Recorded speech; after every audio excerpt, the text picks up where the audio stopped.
plaisir pour moi de vous retrouver ce matin pour la revue des titres, chers internautes. Bonjour et bienvenue. Coronavirus, le ministre Rompati justifie la non-fermeture des écoles. Un deuxième cas positif confirmé. L'église évangélique des Assemblées de Dieu suspend mariage, enterrement et évangélisation. Mise en quarantaine de ceux qui viennent au Bénin par voie aérienne. Peut-on lire en manchette du journal Le Matinal.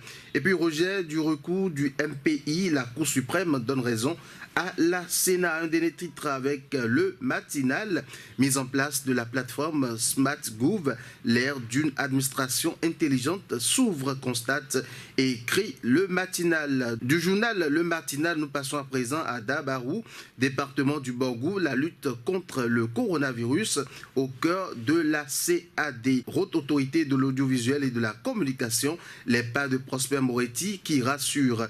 Le Béninois libéré, lancement du numéro vert 138 pour les enfants victimes de violences, la thérapie de temps infodé pour sauver les enfants. Audience accordée aux représentants résidents du PNUD au ministère des Petites et Moyennes Entreprises, Modeste Kérékou, pour un renforcement de la collaboration.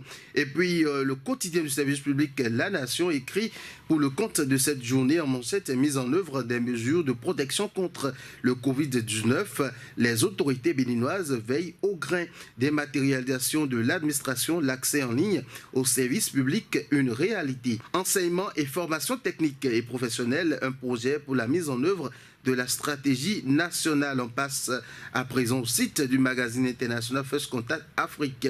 Au plan national, compte rendu du Conseil des ministres de ce mercredi 18 mars 2020. Le Conseil des ministres s'est réuni ce mercredi 18 mars 2020 sous la présidence de M.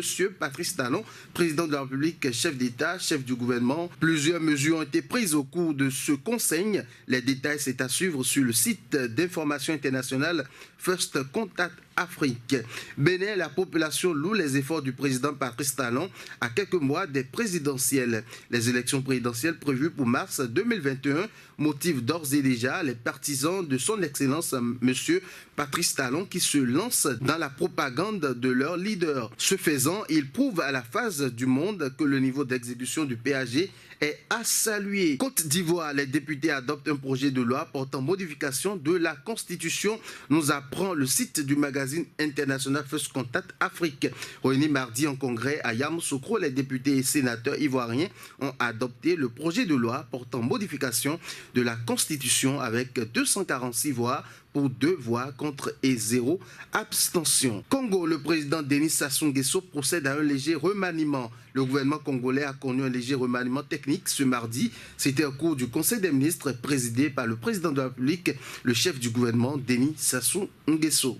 Fin de cette revue, merci de nous avoir suivis. Avec First Contact Afrique, c'est l'Afrique qui gagne. Avec First Contact Afrique, c'est l'actualité. Autrement, bonne journée à vous. Vous avez besoin de visibilité internationale.